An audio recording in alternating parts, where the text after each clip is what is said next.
All right, pop quiz time. We are looking ahead to 2026. What do you think is emerging as the absolute hottest large metro housing market in the US?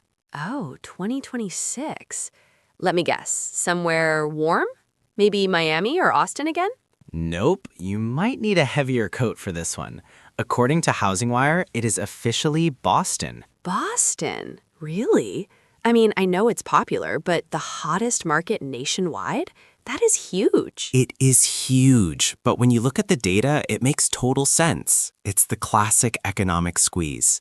Let me guess. Supply and demand? Exactly. We are talking chronic supply shortages mixed with incredibly rapid sales.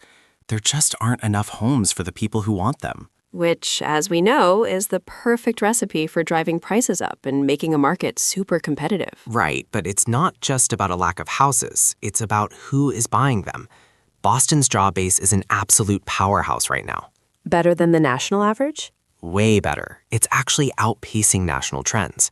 We're seeing lower unemployment and higher wages across the board there. So people have money, they have stable jobs, and they want to buy.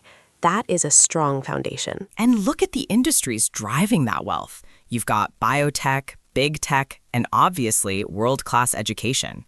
Yeah, you can't beat the universities there. It's like the brainpower capital of the country. Todd Denman, a local expert from the Denman Group, actually called Boston a top 5 market economically because of that stability. It makes sense. Tech and meds and eds, those are industries that aren't going anywhere. But here's the interesting part. It's not just about the paycheck. Denman mentioned something called the European lifestyle of Boston. Oh, I love that. The walkability, the history. Exactly. It has that old world charm and history that you just don't get in newer cities. It's a huge draw for buyers who want a city with a soul. That is a great point. You're buying a lifestyle, not just square footage. And that lifestyle creates what experts are calling a global attraction factor. People aren't just moving there from Ohio, they're coming from everywhere. So it's an international hub. Precisely. And when you have global demand meeting local inventory shortages, things get intense. Intense is one word for it. I'd say expensive is probably the other. You are not wrong. Denman pointed out that Boston is firmly remaining a very, very hot seller's market. I feel for the buyers there. It must be a battlefield. It is. The inventory pressure is real. If a good house hits the market, you don't have time to think about it over the weekend. You have to move now or miss out. Speaking of speed, get this. The average days on market in Boston is hovering closer to 40 days. 40 days? In this economy? Yep. While other markets are seeing homes sit for months, Boston is moving fast. That is incredibly fast for a major metro, especially considering where interest rates have been lately. That is the wildest part.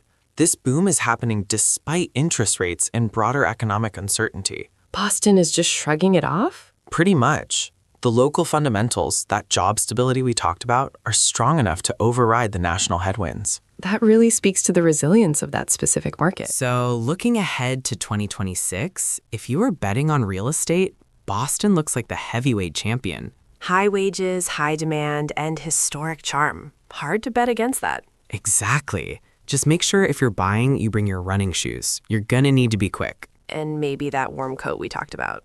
Thanks for listening, everyone.